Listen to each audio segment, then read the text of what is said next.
Welcome back students. Today we are going to complete our English workshop. So open your textbook. प्रत्येकाने पुस्तक काढायचं आहे, pencil हातात घ्यायची आणि मी जे काही उत्तरं सांगणार आहे ती तुम्ही पुस्तकावर लिहून घ्यायची आहे आणि त्यानंतर मग ही उत्तरं तुम्ही तुमच्या वहीमध्ये नोट डाऊन करायची आहे. आणि लक्षात, चला काढा पुस्तकं. पेज नंबर काढा 24. काढली सगळ्यांनी पुस्तकं? इंग्लिश वर्कशॉप बघा. पेज नंबर 24 मधला पहिला प्रश्न. Complete the following web with the words associated with the text and the given title. आता आपल्याला एक वेब दिलेली आहे आणि त्या वेबशी रिलेटेड वर्ड्स आपल्याला या ठिकाणी लिहायचे आहेत. आता वेब कशी सोडवायची हे तुमच्यासाठी नवीन नाही आहे, त्याच्यामुळे तुम्ही या ठिकाणी तज्ञ झालेले आहात असं मला वाटतं. चला बघूया मग आपण काय दिलेलं आहे वेबमध्ये आपल्याला. Components of success. आता यशाचे घटक. कॉम्पोनंट्स म्हणजे काय? वेगवेगळे घटक. आता यश मिळवण्यासाठी काय काय गोष्टी आवश्यक असतात ते या ठिकाणी आपल्याला लिहावं लागणार आहे. चला लिहा मग. पहिलं लिहा विजन. सेकंड लिहा हार्डवर्क. तिसरं लिहा टाइम बाउंड. चौथं लिहा प्लॅनिंग. पाचवं लिहा स्किल. पुढे लिहा ॲबिलिटी. सहावं लिहा पॉझिटिव्ह ॲटिट्यूड आणि सातवं लिहा एफर्ट्स. लिहिलं सगळ्यांनी? परत बघा, एकदा उत्तर सांगते मी. Vision, hard work, time bound, planning, ability, skill, positive attitude, efforts. लिहिलं सगळ्यांनी? चला दुसरा प्रश्न बघूया. Pick out the examples from the text that support each of the following facts. आता आपल्याला काय सांगितलंय त्यांनी? तुम्हाला टेक्स्टमधून काही एक्झाम्पल शोधायचे आहेत. काही लाईन्स दिलेल्या आहेत, त्याच्याशी रिलेटेड तुम्हाला एक्झाम्पल शोधून काढायचे आहेत. चला मग पहिलं वाचते बघा मी. पहिलं आहे बघा, goals should be achievable. Goals म्हणजे काय? टार्गेट ते कसं पाहिजे? यशस्वी होण्यासारखं किंवा प्राप्त करण्यासारखं पाहिजे. बघा त्याच्याशी रिलेटेड मी सांगते. पुस्तकात आहे बघा याचं उत्तर. There are some goals that are acts like the stepping stones. बघा पुस्तकात उत्तर शोधा. हे लिहून घ्या. पहिली लाईन आणि शेवटची लाईन सांगते, लिहा. There are some goals that acts like stepping stones. For example, as students we can't become a president or prime minister but can hope to reach those heights in future. Page number आहे बघा 23. Achievable या chapter मधलं सापडलं सगळ्यांना? Goals may act like stepping stone. तर कुठपर्यंत बघा? Prime minister किंवा to reach in the future. कुठपर्यंत लिहायचं बघा? This goals may act like the stepping stones. तिथपासून तर इन फ्युचर पर्यंत पहिल्याचं उत्तर आहे. समजलं सगळ्यांना? चला दुसरं बघूया. A time limit should be set to achieve goal. Time limit म्हणजे काय? वेळेचं बंधन आपल्याला आखून द्यायचं आहे आपलं टार्गेट अचीव करण्यासाठी. याचं उत्तर आहे बघा टू रिड्यूस द वेट. आत्ताच आपण शिकलेलो आहोत. कुठं आलं बघा? पेज नंबर 23 वर टाइम बाउंड मध्ये. To reduce the weight. इथपासून तर कुठपर्यंत घ्यायचंय बघा आपल्याला? फ्री थॉट्स पर्यंत घ्यायचं आहे. टू रिड्यूस द वेट पासून तर फ्री थॉट्स पर्यंत याचं उत्तर आहे. लिहिलं सगळ्यांनी? मार्किंग केलं असेल? तिसरं बघूया. A specific field or area has to be fixed to achieve goals. याचं उत्तर आहे बघा if it is building a house. याचं उत्तर कुठे आहे बघा? if it is a building house. Page number 22. Specific मध्ये उत्तर आहे बघा त्याचं. if it is building a house इथपासून तर कुठपर्यंत घ्यायचंय बघा? स्ट्रेच पर्यंत घ्यायचं आहे. लिहिलं सगळ्यांनी? स्पेसिफिक मध्ये बघायचं. If it is building the house इथपासून तर स्ट्रेच पर्यंत त्याचं उत्तर लिहायचं आहे. डी बघूया. Good results depend upon the quality and quantity of work put in. आता बघा द क्वालिटी ऑफ, आत्ताच आपण शिकलेलो आहे बघा हे पॉइंट. इथं बघा the quality and quantity of energy इथपासून तर आपल्याला कुठपर्यंत घ्यायचंय? आउट पर्यंत घ्यायचंय. The quality and quantity. Page number 23. Last second passage. त्यातली कितवी लाईन बघा? पाचवी लाईन. पाचवी लाईन मधलं द क्वालिटी अँड क्वांटिटी सापडलं का सगळ्यांना उत्तर? तिथपासून तर आउट पर्यंत घ्यायचं आहे. परत एकदा सांगते, the quality and quantity of energy, page number 23, second passage, नंतर 5वी लाईन द पासून तर आपल्याला आउट पर्यंत त्याचं उत्तर लिहायचं आहे. ई बघूया. A benchmark is needed to track progress. याचं उत्तर बघा, व्हाईल प्लेइंग फुटबॉल. इथे या ठिकाणी बघा मेजरेबल मध्ये बघायचंय.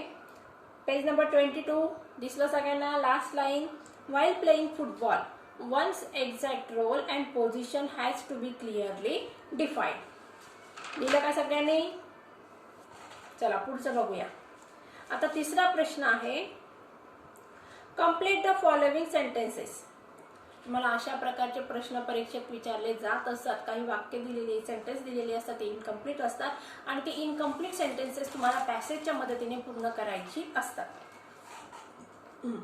बघूया. SMART goals are. बघा त्या ठिकाणी उत्तर आहे, लिहून घ्या. Methodology of thinking that helps people reach success. काय त्याचं उत्तर? SMART goals are methodology of thinking that helps people reach success. लिहिलं सगळ्यांनी? बघूया दुसरं. टू व्हॅल्युएबल असे ऑफ सेटिंग गोल्स आर. लिहा, त्याचं उत्तर सांगते मी. A sense of originality and stepping stone to illuminate the path. लिहिलं सगळ्यांनी? A sense of originality and stepping stone to illuminate the path. सगळ्यांनी लिहिलं असणार. आता चौथा प्रश्न जो आहे मी तुम्हाला होमवर्कला देणार आहे, ते कसं करायचं मी सांगते बघा. If we don't put anything in we can't get anything out. पेराल तसं उगवतं, असं आपल्या मध्ये या ठिकाणी आपल्या भाषेमध्ये आपण एक म्हण आहे. Guess the meaning, discuss in pair and find the similar codes that bring in the same meaning. बघा इंग्लिशमध्ये म्हण आहे, मग त्याच्याशी related you reap as you sow. Input is equal to output. मग अशा दोन रिलेटेड म्हणी तुम्हाला कोड काय करायच्या, शोधून काढायच्या आहेत. हा प्रश्न मी तुम्हाला होमवर्कला देणार आहे. आता पाचवा जो प्रश्न आहे बघा विद्यार्थ्यांनो, तिथे लिहा चौथ्या प्रश्नाच्या ठिकाणी HW. पाचवा जो प्रश्न आहे बघा, drafting a speech, discuss in groups each block and make notes about it. आता या ठिकाणी स्पीच रायटिंगचा हा जो प्रश्न आहे तो आपण रायटिंग स्किलचं ज्यावेळेस आपण सुरू करणार आहोत त्या ठिकाणी स्पीच रायटिंग मध्ये मी तुम्हाला हा प्रश्न समजावून सांगणार आहे. पण या ठिकाणी तुम्ही थोडंफार प्रॅक्टिस म्हणून हा प्रश्न सोडवू शकता. या ठिकाणी बघा काय म्हटलेलं, ड्राफ्ट. या ठिकाणी आपल्याला पॉइंट्स दिलेले आहेत. पहिलं बघा, how I can draft and impressive speech. मी आकर्षक भाषण कसं तयार करू शकतो, त्याच्याशी रिलेटेड काही पॉइंट्स दिलेले आहेत. ह्या पॉइंट्सचं तुम्ही उत्तरं लिहायची आहेत. म्हणजे मग तुमचं काय झालं, स्पीच रायटिंगचा प्रश्न होणार आहे. पण या ठिकाणी आपण हे प्रश्न डिटेलमध्ये कसं सोडवायचं आहे ते रायटिंग स्किलच्या वेळेस सोडवणार आहोत. त्यामुळे हा प्रश्न सध्या या ठिकाणीच आपल्याला ड्रॉप करायचा आहे. पुढचा प्रश्न बघूया, 7वा. Dos and don'ts for delivering a speech. याचे उत्तर मी तुम्हाला सांगते, ते लिहून घ्या. डज अँड डोंट्स म्हणजे काय, हे करायचं किंवा करायचं नाही. आता या ठिकाणी स्पीच डिलिव्हर करताना कुठल्या गोष्टी करायच्या, डज म्हणजे काय, करणे, आणि डोंट्स म्हणजे काय, करायचे नाही. त्यातले पॉइंट्स आहेत बघा, मी सांगते. पहिलं दिले बघा, डज मध्ये टॉक स्लोली, हळूहळू बोला. सेकंड आहे बघा, एम्फसाइज कीवर्ड्स, महत्वाचे जे शब्द आहेत त्यांना काय करा, जोरात किंवा फोकस देऊन बोला. तिसरं लिहून घ्या, स्पीक कॉन्फिडेंटली. तिसरा मुद्दा काय डज मधला, स्पीक कॉन्फिडेंटली. चौथं बघूया, स्पीक क्लिअरली. पाचवं लिहा, आय कॉन्टॅक्ट. 6वं, यूज प्रॉपर बॉडी लँग्वेज. 6वं काय लिहायचंय, यूज प्रॉपर बॉडी लँग्वेज. 7वं लिहा, give practical examples. Okay, give practical examples. And talk with, last one लिहा, टॉक विथ फेशियल एक्सप्रेशन्स. लिहिले सगळ्यांनी? आता डोंट्स मध्ये लिहायचंय बघा. डोंट्स मध्ये 2 वाक्य दिलेली आहेत आपल्याला. Don't mumble. मंबल म्हणजे काय, पुटपुटायचं नाही, मोठ्याने स्पष्ट असं बोलायचं असतं. सेकंड आहे बघा, डोंट लुक अप डाऊन, खाली बघून बोलायचं नाही. समोरच्याच्या डोळ्यात घालून किंवा श्रोत्यांकडे बघून आपल्याला बोलायचं. जे आपलं भाषण ऐकत आहेत त्यांच्याकडे बघून आपल्याला बोलायचं आहे.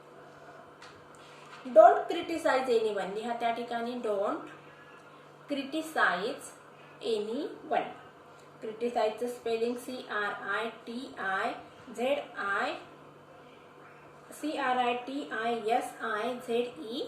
लिहिलं सगळ्यांनी.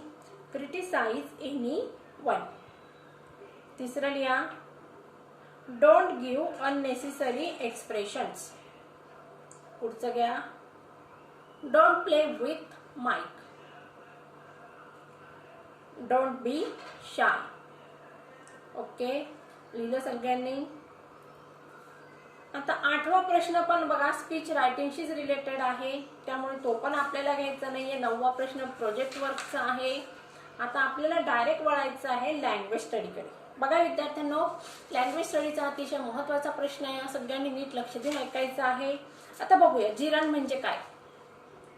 When the ing form of the verb is used as a noun, it is known as the gerund or a verbal noun.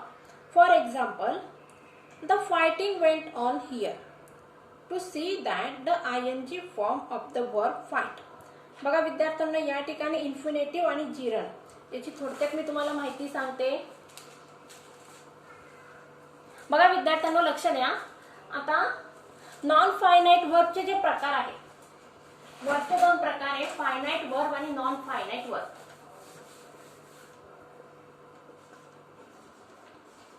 Verb divide झालं 2 प्रकारात.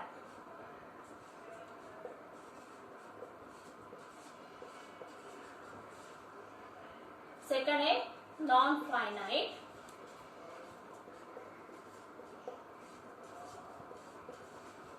आता फायनाइट वर्ब म्हणजे काय, नीट लक्ष द्या. जे नंबर, पर्सन आणि टेन्स नुसार चेंज होतो. कशानुसार चेंज होतो बघा. नंबर, पर्सन आणि टेन्स. फायनाइट वर्ब कशानुसार चेंज होतो. नंबर म्हणजे काय, सिंग्युलर अँड प्लुरल. पर्सन म्हणजे काय, first person, second person, third person. आणि टेन्स तुम्ही सगळ्यांनी शिकलेलेच आहात. म्हणजे जे वर्ब नंबर, पर्सन, टेन्स नुसार चेंज होतो त्याला काय म्हणायचं मग फायनाइट वर्ब. आता मग फायनाइट वर्ब मध्ये कोणते कोणते वर्ब येतात बघा. टू बी चे वर्ब येतात. Am, is, are, was, were, have, has, had, do, does, did, will, shall. Modal auxiliary verb पण यामध्ये फायनाइट वर्ब मध्येच येत असतात. मग आता आपण नॉन फायनाइट वर्ब म्हणजे ते बघूया. आता नॉन फायनाइट वर्ब म्हणजे काय, म्हणजे नंबर, पर्सन आणि टेन्स नुसार चेंज होत नाही असं वर्ब की जे नंबर, पर्सन, टेन्स नुसार चेंज होत, हे चेंज होतं, हे चेंज होत नाही, म्हणून याला काय म्हणायचं नॉन फायनाइट वर्ब. मग आता या नॉन फायनाइट वर्बचे 3 प्रकार आहेत. किती प्रकार आहेत विद्यार्थ्यांनो? 3. त्यातलं पहिलं आहे जिरण. सेकंड आहे इन्फिनेटिव्ह. आणि थर्ड आहे बघा पार्टिसिपल.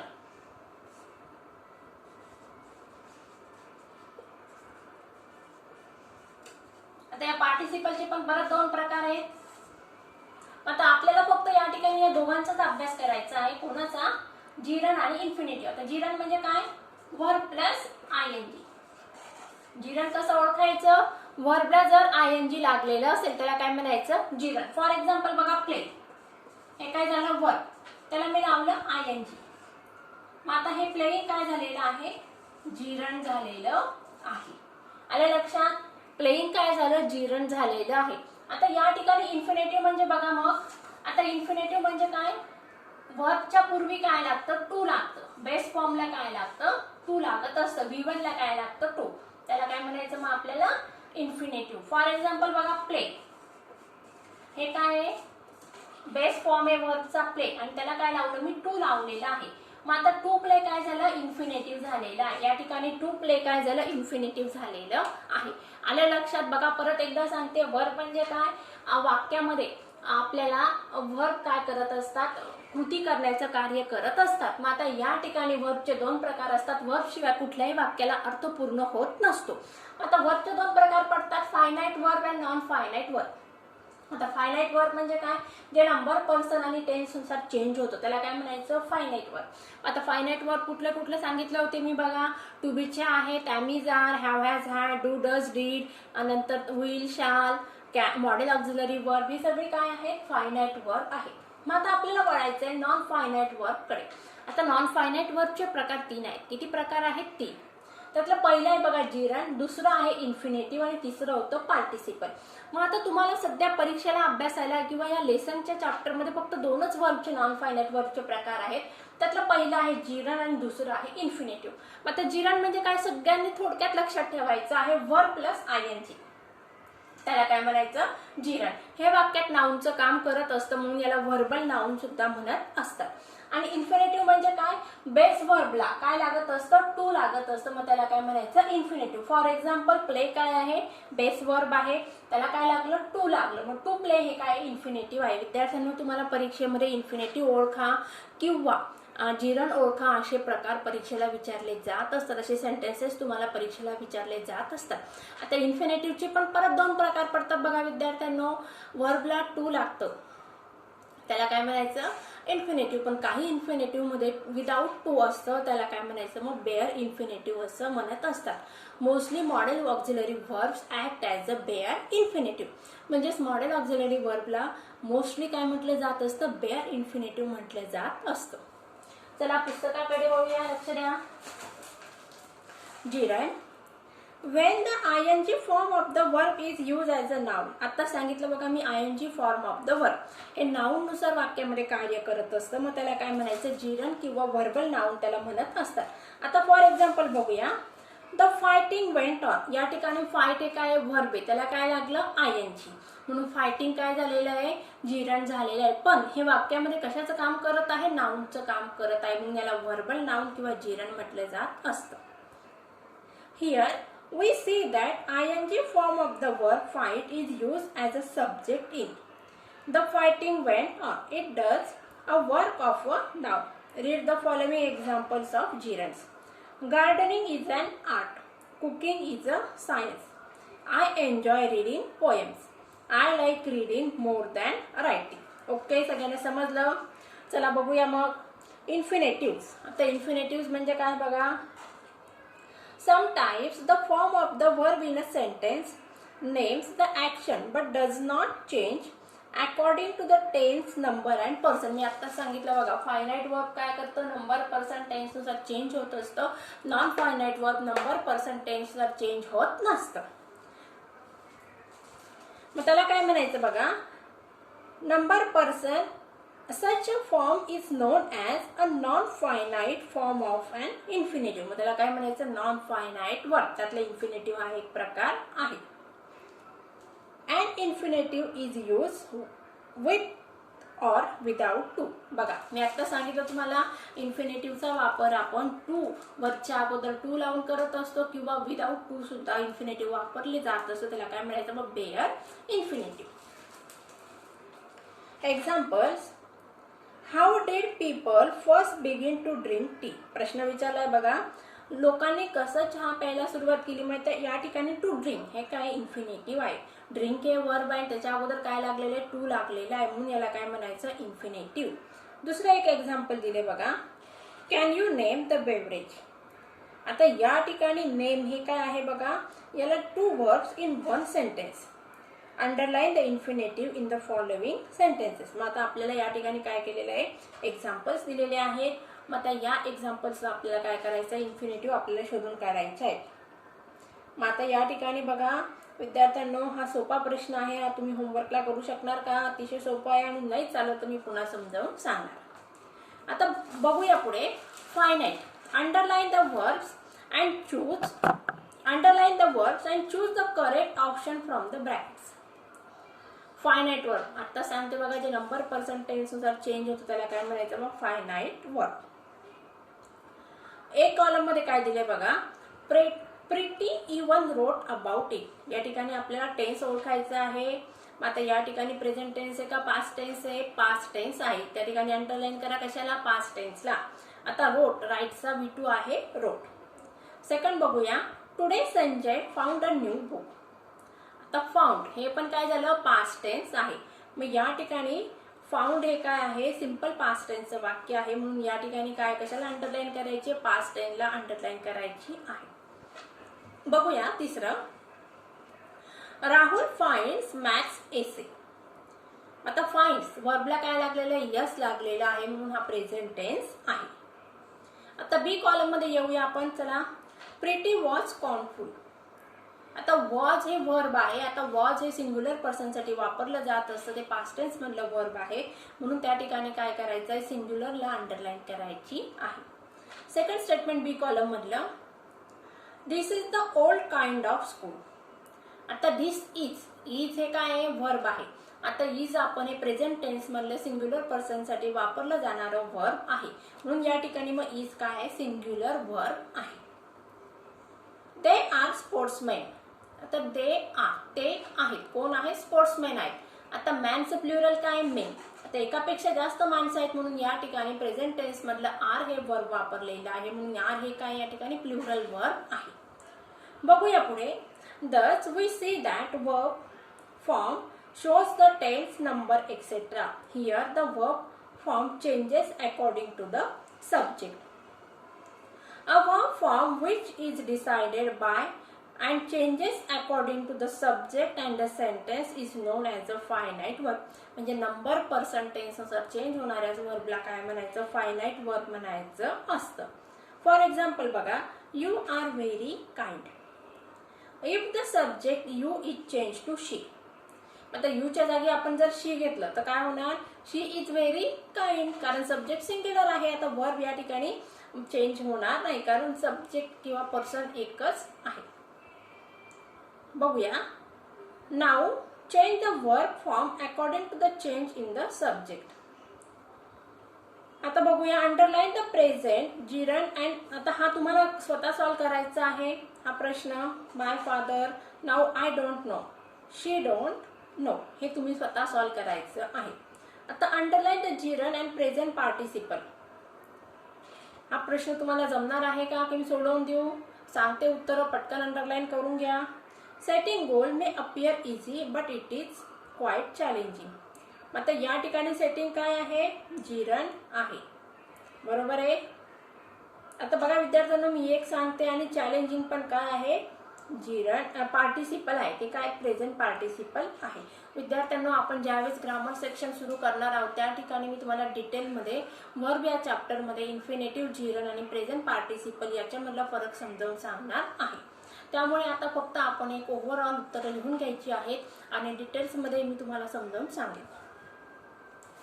आता quantifying goals provide specific ways to track progress. To track हे काय, इन्फिनेटिव्ह आहे, आणि क्वांटिफाइंग हे काय, जिरंड आहे.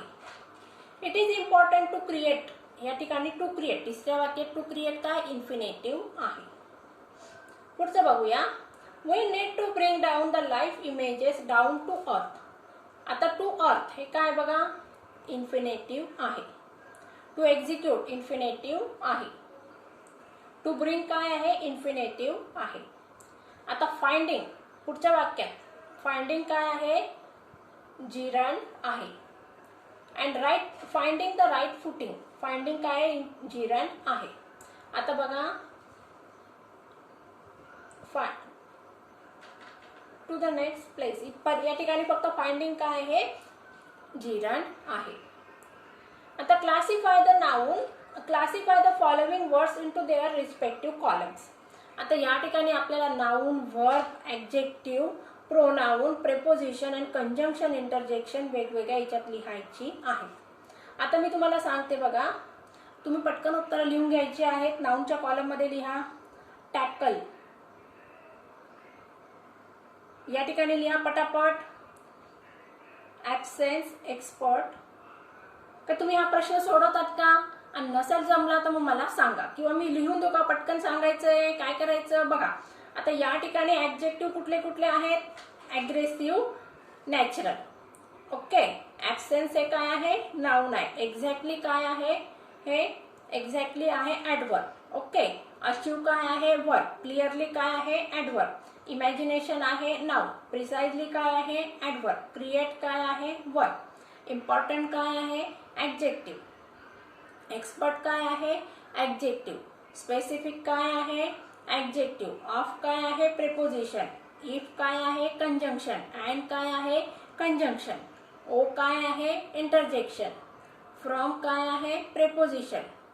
वी काय आहे, हे प्रोनाउन आहे. बट काय आहे, कंजंक्शन. ओके. इट काय आहे प्रोनाउन. टॅकल आहे नाउन. ट्रम्पेट आहे नाउन. डायरेक्टली आहे ॲडवर्ब. एक्झिक्यूट आहे वर्ब. सगळ्यांनी लिहिलं, परत एकदा सांगते बघा. टॅकल आहे नाउन. ट्रम्पेट आहे नाउन. डायरेक्टली आहे ॲडवर्ब. एक्झिक्यूट आहे वर्ब. अग्रेसिव्ह आहे ॲडजेक्टिव्ह. नॅचरल आहे ॲडजेक्टिव्ह. ॲब्सेन्स आहे नाउन. एक्झॅक्टली आहे ॲडवर्ब. अचीव आहे वर्ब. क्लिअरली आहे ॲडवर्ब. इमॅजिनेशन आहे नाउन. प्रिसाइजली आहे ॲडवर्ब. क्रिएट आहे वर्ब. इम्पॉर्टंट आहे ॲडजेक्टिव्ह. एक्सपर्ट आहे ॲडजेक्टिव्ह. स्पेसिफिक आहे ॲडजेक्टिव्ह. ऑफ काय आहे प्रेपोजिशन. फ्रॉम काय आहे प्रेपोजिशन. इफ काय आहे प्रेपोजिशन. अँड काय आहे कंजंक्शन. ओ काय आहे इंटरजेक्शन. वी काय आहे प्रोनाउन. बट आहे कंजंक्शन. आणि परत इट काय आहे प्रोनाउन आहे. आता चेंजिंग द वर्ड क्लास बघूया. Sometimes the word class of a word changes without adding any prefix or suffix. बघा, मी लेसन शिकवत असताना तुम्हाला प्रेफिक्स आणि सफिक्स समजावून सांगितलेलं होतं. शब्दाच्या पूर्वी जे लागतं त्याला म्हणायचं प्रेफिक्स. रूट वर्डच्या पूर्वी लागतं त्याला प्रेफिक्स म्हणायचं. रूट वर्ड नंतर जे लागतं त्याला काय म्हणायचं suffix. For example, run is use as a verb. So verb is its word class. I can run faster than him. Okay. आता या ठिकाणी बघा, run is use as a noun. Its word class changes. For example, India has scored 10 more runs to win the match. This is called a change of a word class. Look at the following example. Change the word class from verb to noun. आता काही शब्द आहेत की ज्यांचा आपण वाक्यामध्ये noun आणि verb असं दोघांमधून वापर करू शकत असतो. मग त्याला काय म्हणायचं चेंज इनटू वर्ड क्लास. आता एक्झाम्पल दिले बघा या ठिकाणी. Remove potato pills. आता पिल्स काय झालं या ठिकाणी नाउन झालेलं आहे. आणि बघा, पील द पोटॅटो. आता पील या ठिकाणी कशाचं काम करत आहे वर्बचं काम करत आहे. म्हणजेच या ठिकाणी पील हे आपण एकाच वाक्य म्हणजे दोन वेगवेगळ्या वाक्यामध्ये नाउन आणि वर्ब म्हणून वापरत आहोत. बघा, शी वर्क्स ॲज अ नर्स. या ठिकाणी नाउन आलेला आहे. You have nurse a patient till he she recovers. आता या ठिकाणी नर्स हे काय झालेलं आहे सेवा करणे हे वर्ब म्हणून आलेलं आहे. आणि लक्षात म्हणजेच एखादा शब्द आपण वाक्यामध्ये नाउन आणि वर्ब असं दोघं म्हणून त्याचा वापर करत असतो त्याला काय म्हणायचं change in the word class. आता ज्यावेळेस आपण ग्रामर सेक्शन सुरू करणार आहोत त्यामध्ये डिटेलमध्ये आपल्याला हे change in the word class घ्यायचं आहे. सगळ्यांना तुम्हाला हा लेसन समजला असेल अशी मी आशा करते. सो आता हा लेसनचे जे काही प्रश्नोत्तरं मी तुम्हाला या ठिकाणी सांगितलेली आहे ती प्रश्नोत्तरं तुम्ही तुमच्या वहीमध्ये लिहून काढायची आहे आणि त्याचबरोबर समरी रायटिंगचा प्रश्नसुद्धा सोडवायचा आहे. सो विद्यार्थ्यांनो, आजचं लेक्चर तुम्हाला समजलंच असेल अशी मी आशा करते. सगळ्यांनी घरी राहा, सुरक्षित राहा. Okay, goodbye and take care.